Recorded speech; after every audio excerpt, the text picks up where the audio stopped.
चंद्रपुर के बीचों बीच एक पुराना सा घर था। ये घर था देवेंद्र ठाकुर का, जो गरीब तो नहीं थे लेकिन अमीर भी नहीं थे। और इसी घर से शुरू होती है इन दो बहनों की कहानी। एक थी आर्या, संस्कारों की मूरत, तो दूसरी थी नैना, घमंड की दुकान। शुरुआत में दोनों बहनें साथ साथ पली थीं, एक ही थाली में खाना, एक साथ सोना। लेकिन जैसे जैसे उम्र बढ़ी, नैना के मन में एक अजीब सी जलन पनपने लगी। आर्या तो देवी जैसी है, एकदम माता सीता जैसी शांत और दयालु। हाँ, सही कहा। ऐसी बहू मिले तो घर स्वर्ग बन जाए। ये बातें नैना के कानों में जहर बनकर उतरने लगी थी। मैं सुंदर हूँ, तेज हूँ, फिर सब आर्या की ही तारीफ क्यों करते हैं? उसके पास तो ना शक्ल है ना अक्ल, उसके बावजूद सब उसी को मक्खन लगाते फिरते हैं। आर्या को ये सब पता था, लेकिन वो चुप रहती, क्योंकि उसे लगता था नैना मेरी छोटी बहन है, समय के साथ समझ जाएगी। देवेंद्र ठाकुर दोनों बेटियों को पास बुलाते हैं। बेटा, अब तुम दोनों की शादी का समय आ गया है। आर्या ने सिर झुका लिया, जबकि नैना की आंखों में चमक आ गई। पहले आर्या के लिए सत्य का रिश्ता आया। सत्य गरीब था और खेत में काम करता था, लेकिन दिल से साफ और नेक दिल था। वाह, बड़ी बहन को तो खेती हर किसान मिल गया, अब तो जिंदगी मजे में कटेगी। वैसे भी इसे तो बंधुआ मजदूरी करना अच्छा लगता है। हाँ, वो गरीब है लेकिन मेहनती और ईमानदार है, और साथ ही नेक दिल भी। आर्या उसके साथ बहुत खुश रहेगी। जी बाबूजी, जैसा आप ठीक समझें। वहीं दूसरी तरफ नैना के लिए रोहित का रिश्ता आया, जो एक जाना माना व्यापारी था। पक्का मकान, नौकर चाकर, सब कुछ था उसके पास। देखा बाबूजी, किस्मत भी समझती है कि कौन किस लायक है। देवेंद्र ठाकुर ने नैना को जवाब नहीं दिया, क्योंकि वो उसकी रग रग से वाकिफ थे। खैर, शादी तय हो गई और जल्द ही दोनों बहनों की शादी भी हो गई। पूरे चंद्रपुर गांव में शहनाइयों की गूंज थी। ढोल, नगाड़े, रिश्तेदारों की भीड़ और आंगन में सजी रोशनी के बीच दोनों बेटियों की विदाई की तैयारी हो रही थी। आर्या शादी करके सत्य के साथ उसके घर आ गई। सत्य का घर छोटा था, छप्पर की छत, एक टूटी सी रसोई और कुछ बोरियों में रखा अनाज। आर्या, मेरे पास ज्यादा कुछ तो नहीं है, लेकिन कोशिश करूंगा कि तुम्हें कभी किसी चीज की कमी ना हो। मुझे कुछ नहीं चाहिए सत्य, बस आपका साथ काफी है मेरे लिए। उधर जब नैना अपने ससुराल पहुंची, तो आलीशान घर और चमचमाती गाड़ियां, संगमरमर की फर्श, बड़े बड़े झूमर और हर तरफ नौकर चाकर। वाह, इतनी दौलत, शोहरत, सब मेरा। अब तो मेरे ऐश ही ऐश हैं। अब तो आर्या मुझसे नजर तक नहीं मिला पाएगी। ओए राधा, इधर आ। ये मेरा कमरा ठीक से साफ क्यों नहीं किया?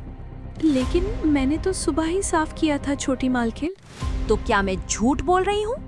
नौकर हो, नौकर बनकर रहो। जाओ जल्दी से यहाँ पोछा लगाओ। और हाँ, किसी नौकर को मेरे लिए नारियल पानी लाने को बोलो। जी छोटी मालकिन, मैं अभी कर देती हूँ। इस तरह दौलत शोहरत के गुरूर ने नैना का घमंड दुगना कर दिया था। इसी तरह कुछ महीने गुजर गए और तीज का त्योहार आ गया और दोनों बहनें मायके पहुंची। आर्या ने साधारण साड़ी पहनी थी, तो नैना ने रेशमी लहंगा पहना हुआ था। उसके हाथों में रंग बिरंगी चूड़ियां और एक बड़ा सा ब्रांडेड बैग लटका हुआ था। गांव की कुछ औरतें तीज का टोटका करने आई हुई थीं। और बताओ आर्या, कैसा चल रहा है सब? सत्य जी जो खाना भी देते हैं कि नहीं? मैं तो भूल ही गई, खुद खाने के लाले पड़े हुए हैं, तुझे कहाँ से खिलाएंगे? नैना की कड़वी बातें सुनकर आर्या का दिल टूट गया, लेकिन अपनी बहन को नीचा दिखाकर नैना को बड़ा मजा आया। दिन गुजरने लगे। आर्या की जिंदगी आसान नहीं थी।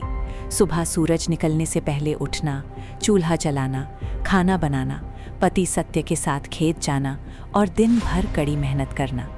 शाम होते होते आर्या थक कर चूर हो जाती थी, लेकिन उसने कभी शिकायत नहीं की। सुनो आर्या, क्या तुम मुझसे नाराज हो क्योंकि मैं तुम्हें वो आराम की जिंदगी नहीं दे पा रहा जिसके बारे में तुमने सोचा होगा? अरे नहीं नहीं, आप ऐसी बातें क्यों कर रहे हैं? आप जैसा इतना प्यार करने वाला पति मुझे मिला, और मुझे क्या चाहिए? हम दोनों साथ हैं तो ये मुश्किल वक्त भी गुजर जाएगा। अच्छा चलो, आज का खाना मैं बनाता हूँ, तुम बैठकर आराम करो। अरे नहीं नहीं, मैं बना दूंगी, आप कैसे बनाएंगे? क्यों?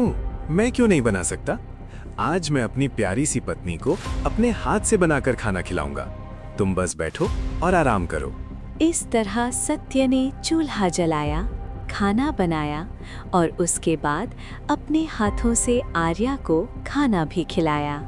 एक तरफ जहाँ सत्य अपनी पत्नी आर्या से बहुत प्यार करता था, तो वहीं दूसरी तरफ नैना को पूरा ऐशो आराम मिल रहा था। लेकिन एक चीज़ की कमी उसे खलने लगी थी, और वो था पति का प्यार और इज्जत। एक रोज जब नैना नहाकर बाहर आई तो सिर पर पल्लू रखना भूल गई।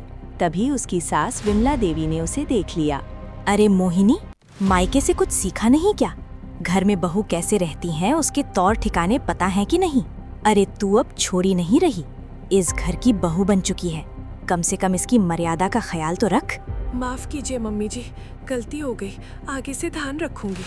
अरे क्या खाक ध्यान रखेगी? पता नहीं उन्होंने क्या देखकर तुझ जैसी 2 कौड़ी की लड़की से मेरे फूल से बच्चे की शादी कर दी। गरीब गवार कहीं की। अपनी सास की बात सुनकर नैना का दिल टूट गया।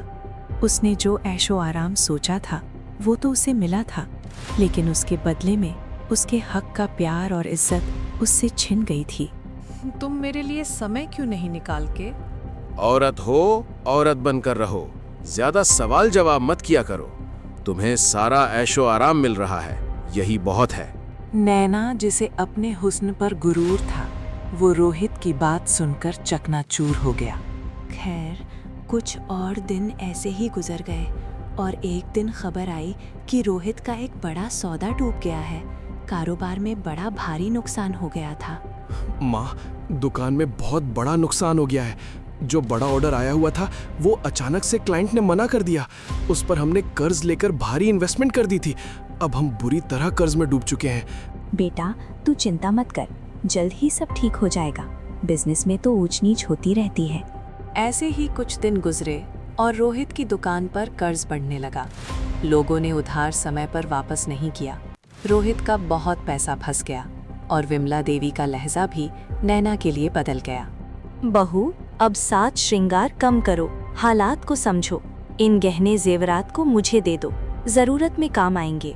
इस तरह नैना ने अपने सारे गहने जेवरात उतारकर अपनी सास को दे दिए। जो नैना एक रानी की तरह रहती थी, उसके हालात अचानक से एक नौकरानी जैसे हो गए थे।